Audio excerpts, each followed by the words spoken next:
మొదటి కెప్టెన్సీ టాస్క్లో సంచాలకుడిగా prince శోభాశెట్టిని వ్యవహరించమని big boss చెప్పినప్పుడు తెలుగే రాని వాడికి సంచాలకుడిగా ఏంట్రా నాయన అనుకున్నట్లే కంటెస్టెంట్స్కి అదే చేస్తూ వచ్చేశాడు.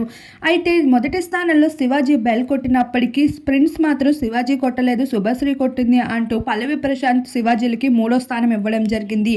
ఆ విషయం పైన రచ్చరచ్చ చేస్తూ వచ్చేశారు. అయితే ప్రిన్స్ జడ్జిమెంట్ ఆఖరికి ప్రియాంక, అమర్దీప్, శోభాశెట్టి వీళ్ళకి కూడా నచ్చలేదు.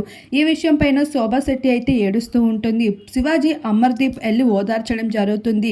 ప్రిన్స్కి ఏకంగా శివాజీ అయితే అనేస్తాడు, నీకు అసలు పల్లవి ప్రశాంత్ అంటే కుళ్ళు, వాడు గెలవకూడదని నువ్వు ఇలా చేసావు అనడంతో ప్రిన్స్ అసలు ఏం మాట్లాడాలో అర్థం కాలేదు. మరొక వైపు పల్లవి ప్రశాంత్ కూడా తెలుగు రాదు అని అందరూ అంటున్నారు, అలాంటప్పుడే కదా నీకు నువ్వు ప్రూవ్ చేసుకోవాలి, కానీ అక్కడ ఏం చేశాడు, అంతా తారుమారు చేశారు అంటూ మాట్లాడుకుంటారు. ఈ మాటలన్నీ తట్టుకోలేక ప్రిన్స్ అయితే ఏడుస్తాడు. ఏడుస్తున్న ప్రిన్స్ని చూసి తట్టుకోలేక శివాజీ దగ్గరికి వెళ్ళి హత్తుకొని ఓదారుస్తూ ఉంటాడు. మరి అసలు ప్రిన్స్ సంచాలకుడిగా వ్యవహరించిన తీరు మీకేమనిపిస్తుంది? మీ అభిప్రాయాన్ని కామెంట్ చేయండి.